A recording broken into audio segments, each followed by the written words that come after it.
কথায় আছে, একজন হিংসুক ফ্যামিলি মেম্বার বাইরের হাজার শত্রুর চেয়েও ভয়ানক।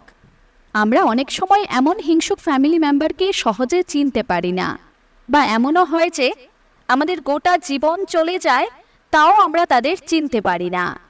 তাই আজকের ভিডিওতে বলবো একজন হিংসুক ফ্যামিলি মেম্বারকে কিভাবে চিনবেন। বন্ধুরা, তাদেরকে চেনার জন্য এই 8টি সংকেতই যথেষ্ট। নাম্বার 1, আপনার সুখ তারা সহ্য করতে পারে না। যখনই আপনি নিজের মধ্যে একটু ভালো থাকার চেষ্টা করবেন, তখনই কোনো না কোনো অশান্তির সৃষ্টি করে আপনাকে মানসিক অশান্তি দেবে, আপনাকে নাজেহাল করে তুলবে।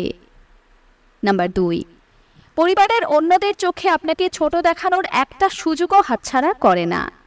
দরকার হলে মিথ্যে কথা বলে আপনাকে অন্যদের সামনে ভিলেন সাজাবে। নাম্বার 3, নিজের লাইফের ভালো কোনো অভিজ্ঞতা আপনার সাথে শেয়ার করবে না, শুধু সমস্যার কথা আপনাকে শোনাবে, আর হাবভাব এমন করবে যেন তাদের জীবন সমস্যার জন্য আপনিই একমাত্র দায়ী। নাম্বার 4, আপনাকে পরিবারের একজন সদস্যের নজরে দেখার আগে প্রতিযোগীর নজরে দেখে। সব বিষয়ে আপনার সাথে প্রতিযোগিতা করে, তা সে পোশাক আশাকে হোক, পড়াশোনায় হোক, কিংবা অন্য যে কোনো ক্ষেত্রে। নাম্বার 5, কেউ আপনার সম্পর্কেই ভালো কথা বললে তাদের গায়ে জ্বালা ধরে। তখন সেই আসর থেকে হয় তারা সরে আসে, নয়তো অন্য কোনো প্রসঙ্গে কথা বলা শুরু করে দেয়, যাতে সবার মনোযোগ আপনার প্রশংসা করা থেকে সরে যায়। নাম্বার 6, আপনাকে ইমোশনালি ম্যানিপুলেট করার চেষ্টা করে। এমনিতে আপনার প্রতি ভেতরে ভেতরে প্রবল হিংসে, কিন্তু যখনই নিজের কোনো স্বার্থসিদ্ধি করার প্রসঙ্গ আসে তখনই আপনার ইমোশনের সুযোগ নেয়। তখন তাদের আচরণ কিছুটা ভেজা বেড়ালের মতো হয়, আবার স্বার্থ পুড়িয়ে গেলে নিজের আসল রং দেখাতে শুরু করে। নাম্বার 7, আপনাকে জব্দ করার জন্য এমন মানুষের সাথে হাত মেলাবে যারা আপনাকে পছন্দ করে না।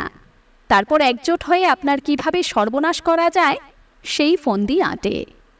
নাম্বার 8, আপনার ছোট্ট একটা ভুলকে বিশাল বড় একটা ইস্যু বানায় এবং সেটা নিয়ে আপনাকে অহরহ অপমান করে।